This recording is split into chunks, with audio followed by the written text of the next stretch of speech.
moi, je m'appelle Fatih. Je suis actuellement en formation pour devenir art thérapeute.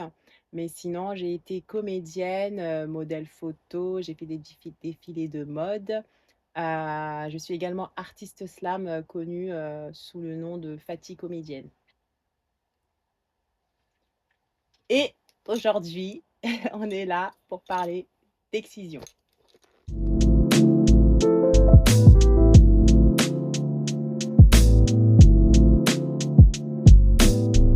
En dehors de mon métier, en dehors de mon quartier, en dehors de ma couleur de peau, je suis une femme. Je suis la femme.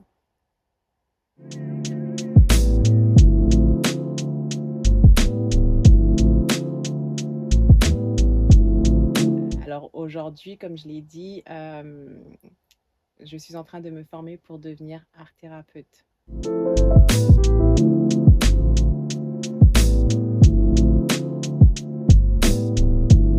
Je suis originaire de la Mauritanie, du Mali et du Sénégal. Enfin, plutôt mes parents.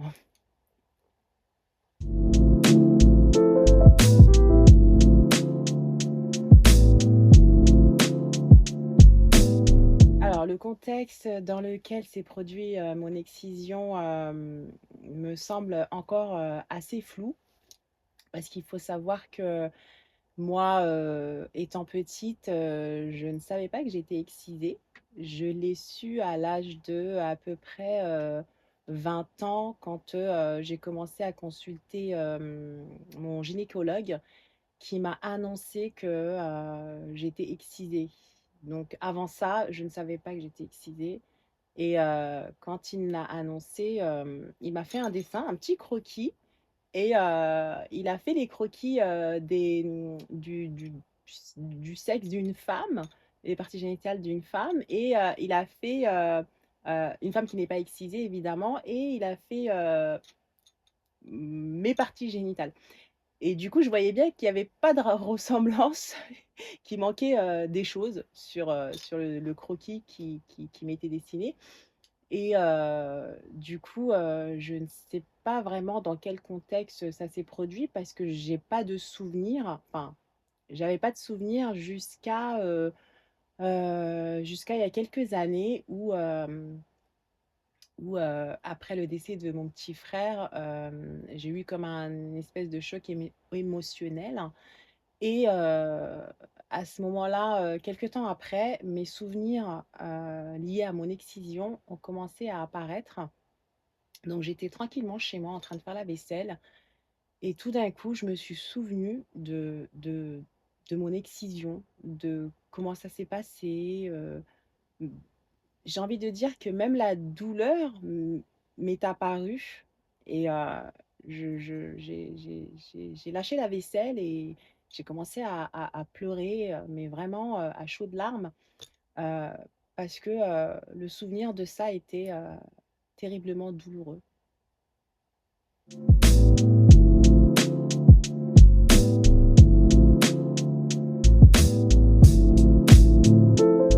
Heu, Bah, vu que je l'ai su, j'ai su que j'ai été excisée à peu près à l'âge de 20 ans, bah, je pense qu'il m'a fallu tout ce temps pour, réaliser ce qu'était cette pratique. Alors, quand mon gynéco m'a annoncé, que j'étais excisée, évidemment, j'ai cherché à comprendre.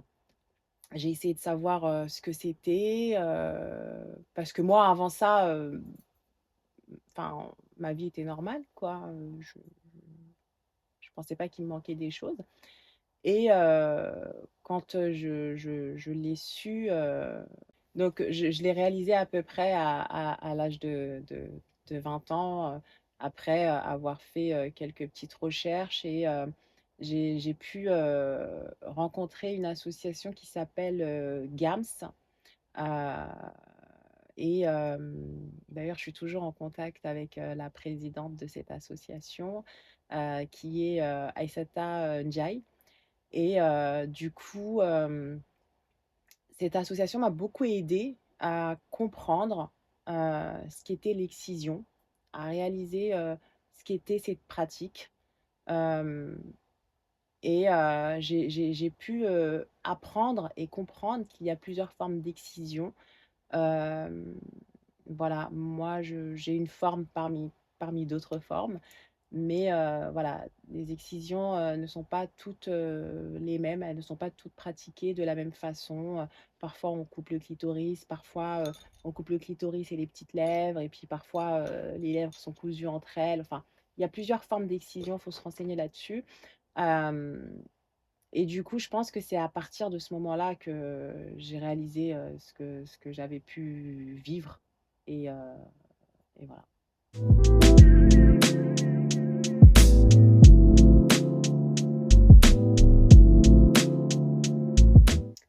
Alors, j'ai pas été accompagnée tout de suite. Je suis d'abord passée par une, reconstruction vaginale, parce qu'il faut savoir que ça existe pour celles qui sont victimes d'excision. Il y a une reconstruction, qui est possible. Moi, personnellement, il me manquait, les petites lèvres et le clitoris. Donc on n'a jamais pu me reconstruire les petites lèvres, mais par contre, pour le clitoris, étant donné que c'est un organe qui est interne, qu'on peut tirer, ben, voilà, ça s'est fait de cette façon. Je me souviens pas que c'était une opération, où j'ai souffert, ça s'est fait, sous anesthésie, générale. Et puis après, bah, je suis rentrée à la maison. Bon, bah, après, il y a forcément des soins à faire, mais ça s'est très bien déroulé, et puis après, bah, je me suis, redécouverte, en tant que femme. Une nouvelle femme était née.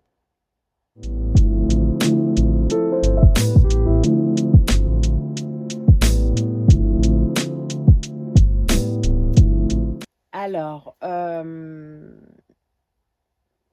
évidemment, quand on est excisé, quand on est une femme excisée qui a subi l'excision, forcément, notre vie ne se déroule pas, de la manière dont on le voudrait. Il y a forcément des obstacles et pour ma part, ça a été, j'ai été mariée pendant 11 ans et c'est vrai qu'avec mon ex-mari, aujourd'hui on est divorcés, hein, mais avec mon ex-mari, les relations étaient tendues et un peu compliquées et c'est vrai que, ben, moi, personnellement, je prenais pas de plaisir avant ma reconstruction vaginale, je ne prenais pas de plaisir lors des rapports sexuels. C'était même quelque chose de très douloureux, heu et il m'est même arrivé de oh mon Dieu, de simuler nos rapports, voilà, pour pour paraître comme une femme, normale, si j'ose dire. Enfin, en tout cas, c'est ce que je pensais à l'époque, hein. Aujourd'hui, je pense totalement différemment, mais à l'époque, ouais, c'est ce que je pensais. Je me disais, «Bah, si je simule, il va croire que je prends du plaisir», alors que bon, j'en prenais pas, tellement, hein. Et puis il y avait aussi cette pression de devoir conjugal qu'il fallait, bah, voilà, faire son devoir conjugal donc je le faisais. Mais c'est vrai que, ça a été, un quelque chose qui a pesé lourd, dans notre, relation à mon ex-mari et moi, heu et qui a peut-être, enfin, c'est peut-être plus ou moins une des raisons, hein, qui nous a menés au divorce, je n'en sais rien, à voir. Mais je sais que ça en fait partie.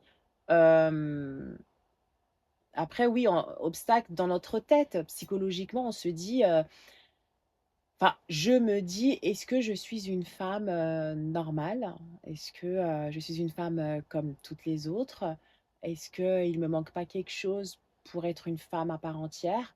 Est-ce que je suis complète en tant que femme?» sachant que, dans ma tête, je me dis: «Ben, on m'a enlevée, on m'a arraché, on m'a coupé, on m'a volé quelque chose de mon intime, qui relève de mon intimité» et de ce fait, heu, pour moi, ça a été un réel obstacle, psychologiquement pour me sentir femme, malgré que j'avais énormément de compliments des hommes, hem, «Oui, tu es une très belle femme, tu as tout pour toi» et cetera. Moi, j'avais le ressenti interne, dans mon dialogue interne, c'est, «Tu pas une femme complète, de toute façon, quel homme voudrait de toi? Oui, tu vas peut-être l'attirer physiquement, mais après, tu voilà, même si vous avez des rapports et que, cet homme venait à te faire un cunilingus, tu ne vas pas apprécier, il va sentir que tu vas pas apprécier, tu seras obligé de simuler. Il y avait toute une pression et tout un dialogue interne dans ma tête qui était pas bon du tout, hein. Du coup, là, oui, ça a été un véritable obstacle pour moi et puis le manque de confiance en soi parce que du coup, je me sentais pas femme, femme entière, et malgré, tous les compliments que je pouvais avoir, par rapport à mon physique sûrement, hem, je me disais: «Il me manque quelque chose» et de ce fait, je n'avais pas confiance en moi et je ne faisais pas confiance aux hommes également. Parce que c'est tout un truc psychologique qui se met en place, parce que pour moi, l'excision, c'était un homme qui l'avait inventé. Donc comme c'était un homme qui l'avait inventé, je me suis dit: «Mais obligé que l'excision, c'est un homme qui, heu, qui était trop jaloux possessif, ou j'en sais rien, qui s'est un jour disputé avec sa femme et pour la punir, il a inventé ce truc barbare, horrible». Et je me suis fait tout un film et je pense qu'inconsciemment, j'ai reflété ça dans ma vie en me disant, «Ouais, de toute façon, les hommes, c'est pas, bah, les hommes sont à l'origine de tous mes malheurs, les hommes sont à l'origine, de l'excision, les hommes, sont méchants» et cetera. Mais je pense que c'est vraiment inconscient et jusqu'au jour où j'ai vu un psychologue à qui j'ai dit, quand il m'a posé la question à savoir, «Mais d'où vient l'excision, d'après vous?» J'ai dit: «Mais c'est un homme qui l'a pratiqué, c'est sûr et certain» et là, le psy me dit: «Et si c'était une femme?» Ah! Et là, je me suis dit, «Ah mais en fait, j'ai détesté les hommes pendant toutes ces années, alors que ça se trouve, ça venait d'une femme». Et là, c'est vrai que ça a remis pas mal de choses en question, de ma façon par rapport à lié à ma façon de voir les hommes et voilà, j'y travaille encore aujourd'hui.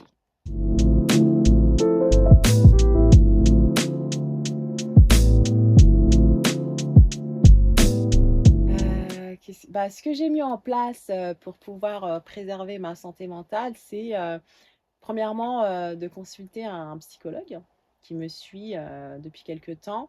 Hem Et ça me fait énormément de bien parce que, bah, avec un psy, on peut se lâcher. C'est vraiment un espace, sécure et sécurisé pour qu'on puisse, vraiment, tout lâcher.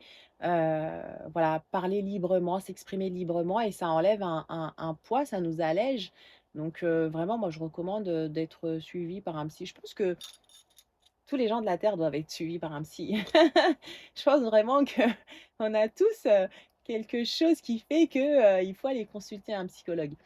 Donc pour ma part, je suis suivie par un psy, et ce qui me permet aussi, d'aller mieux, c'est mon art. Voilà, c'est l'écriture, et c'est ce qui a fait que je suis devenue, artiste slam parce que, un jour durant, mon cours de théâtre, j'avais écrit, un texte alors que mon petit frère venait juste de décéder d'un arrêt cardiaque, brutalement, voilà, on s'y attendait pas. Je pensais que j'allais écrire un texte sur son décès et finalement, voilà, j'ai écrit un texte, qui parlait d'excision.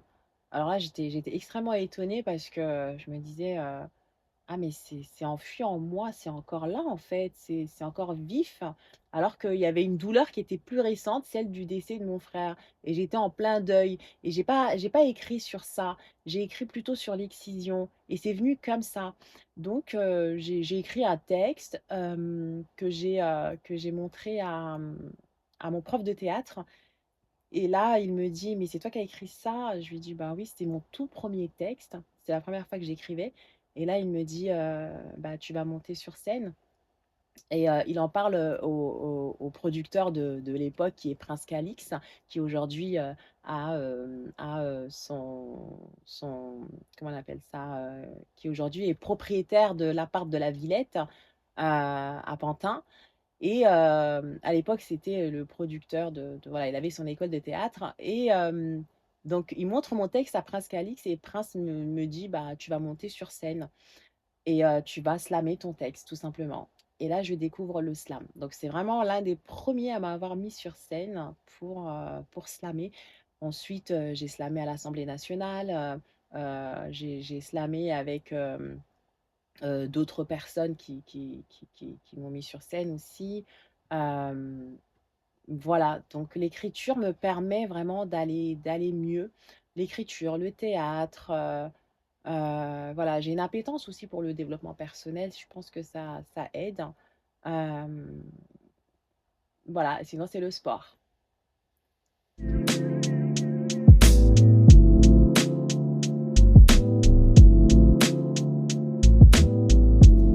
Hem, alors c'est vrai que je suis pas experte non plus, donc je j'ai pas forcément de solution miracle, pour éradiquer le fléau, mais je pense que, ça doit commencer par l'éducation et l'information.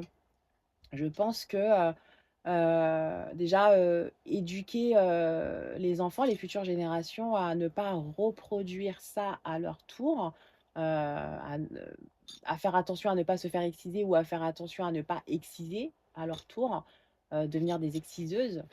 Je pense que c'est un bon début et après, informer toujours et encore. Tant que ça existe, bah, il faut continuer à se battre, contre ça, via, l'information, l'éducation et toutes les actions que différentes associations mettent en place. Je sais que, en dehors de l'association GAMS, il y a aussi l'association, qui est tenue par, Ramata, qui est, Excision, Parlons-en. Il y a aussi, les Orchidées Rouges comme association. Hem, il y a vraiment, plein d'associations. J'ai encore, une autre association en tête, mais je me souviens plus du nom. Mais en tout cas, il y a énormément d'associations et énormément de femmes qui se battent comme elles peuvent, pour éradiquer ce fléau. Moi, je ne prétends pas pour l'instant, avoir les armes pour, éradiquer ce fléau, mais en tout cas, à travers mon art, j'essaye d'informer et de sensibiliser à l'excision et c'est pourquoi j'ai écrit un texte, sur l'excision et qui est disponible sur, toutes les plateformes de téléchargement, que vous pouvez écouter. Voilà, c'est un texte de slam, que j'ai écrit, qui part de mon vécu et qui part de mon cœur également, voilà.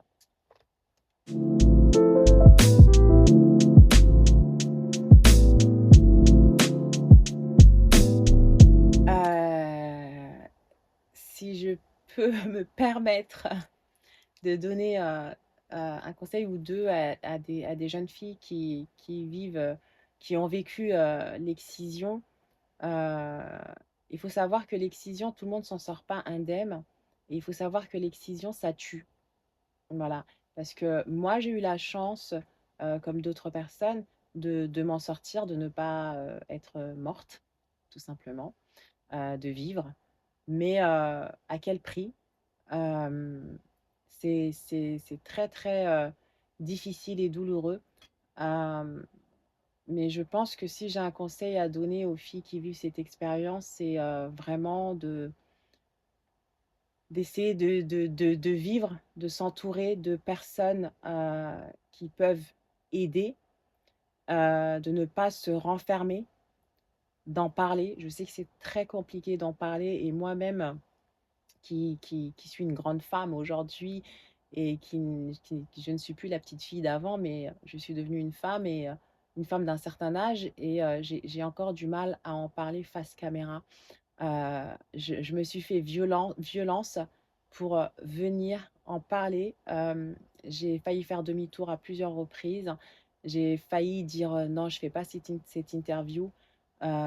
Voilà, mais j'ai trouvé la force et le courage de le faire pour moi et pour, toutes ces femmes qui ont vécu ça ou qui vont vivre ça, parce qu'il faut savoir que ça existe encore dans d'autres pays. Hem donc c'est vraiment d'en parler, de ne pas se renfermer. Je pense que c'est le début. Le dialogue, concernant le sujet, la communication concernant le sujet, je pense que c'est le début. Voilà, c'est le début de tout et puis après, voilà, il faut savoir que, des professionnels sont là pour aider, des professionnels dans les associations. des psychologues, des psychiatres si besoin, hem, même dans votre entourage, peut-être, une amie, un frère, une tante, parce que maintenant on sensibilise tout le monde à ce sujet. Voilà, il y aura toujours quelqu'un pour vous écouter. Je sais qu'il y a des lignes, des plateformes de lignes, spéciales, concernant le sujet où on peut appeler également. Voilà, contacter les associations et se rapprocher de personnes qui peuvent au moins écouter.